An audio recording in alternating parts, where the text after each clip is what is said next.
Hey there! Welcome to Queer Kid Stuff. I'm Lindsay, and today we're talking about the Women's March. Hello, and welcome to Skeptic Llama's channel. I'm the Skeptic Fox, and today we're talking about a woman with rather delusional beliefs who's talking about the Women's March. Different in many ways. Doesn't matter if you're a boy, girl, or somewhere in between. We all are part of Fucked up ideologies.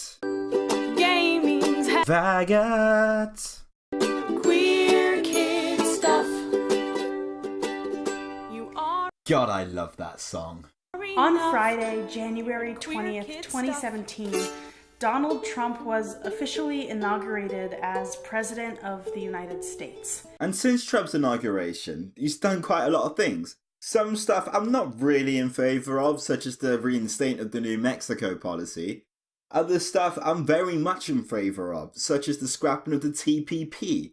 However, all the progressives seem to want to talk about is the fact that the LGBTQ isn't a section on the government website. That was a pretty difficult day for a lot of people. If you haven't watched our video on the 2016 election yet, you can check that out by clicking on the card that just popped up right there. Oh, I also did a video on this. I don't know how to do the cards though. I'm sure Llama will sort it out for me. But I want to talk about something else that happened over the weekend that was actually really cool. Oh, finally, someone's going to talk about the scrapping of the TPP. That was the Women's March. Oh, that seamlessly pointless exercise. Well, I'm sure you've got something smart to say about it. You always have something smart to say. The Women's March was a peaceful protest, which is a form of activism. We learned a little bit about activism when I read A is for Activist by Santo Nogueira for you. We will probably talk a little bit more about activism in the future.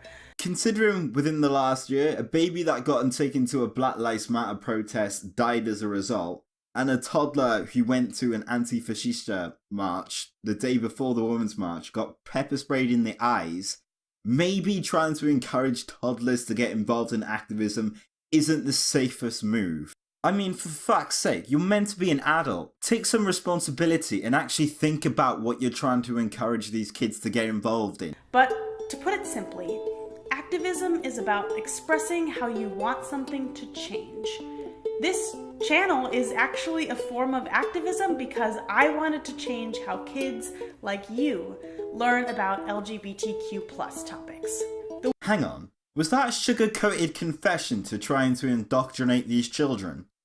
I think she did just confess. The Women's March was a form of activism where a ton of people agreed to go outside to planned locations with clever signs on Saturday, January 21st to walk together expressing the idea that women deserve equal rights.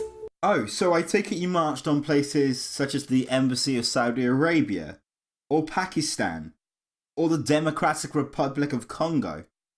You know, places where women don't actually have equal rights.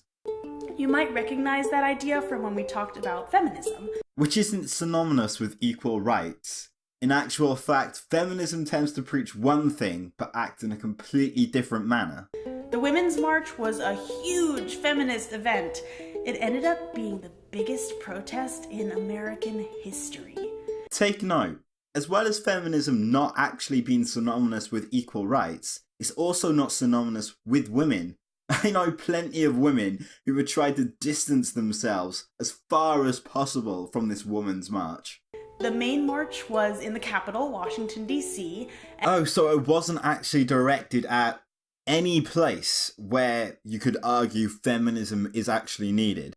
The only thing the Women's March accomplished was to serve as an outlet for the self-entitlement of people who aren't happy because the democratic process didn't go the way they wanted it to. And they estimated there were close to 1 million marchers. There were also marches in cities all across the US and abroad. I marched in New York City where there were about 500,000 people. There were also huge crowds in Chicago and Los Angeles. There was actually a march on every single continent in the world, including North America, Europe, South America, Africa, and there was even a march in Antarctica. I hope they wore their big coats for that one. And that's actually really impressive. But how many of those marches were actually aimed at legitimate issues? Because when people were being interviewed, all it seemed to be is, I don't like Trump. And most of the time, people couldn't even give any actual reason why they didn't like Trump, even though there are plenty to find. I asked one of my friends who went to a march in London, and all I got was this vague, oh, it's about equality, it's against sexism, it's against hate bullshit. And this was one of my problems with the Women's March. It had no coherent goal. Just think of how much good it could have done if it had a precise goal to solve one of the many problems that women actually do face in third world countries like Saudi Arabia or Pakistan or so on. It could have done so much more good, but instead they let it all go to waste because they would rather virtue signal. Some of you might have gone with your parents. I've actually got some pictures of a few of you with your signs. Thank you so much for sending them in. Have a look. So I'm going to skip this bit. I'm not a Nision. So as you can probably imagine, my main criticism of the Women's March is that it just didn't have a coherent goal. It didn't achieve anything. However, like I said, there are places that could use feminism perhaps, or egalitarianism, places where women actually are oppressed, and not just women, lots of people are oppressed in certain countries. So here are some charities that I do think could benefit from your time. The first one is the Saudi Association for the Protection and Defense of Women's Rights. This charity, which one of its main catchphrases is girls not brides, tries to protect women from Sharia law, from child marriages, tries to protect them from domestic violence and all sorts of other things.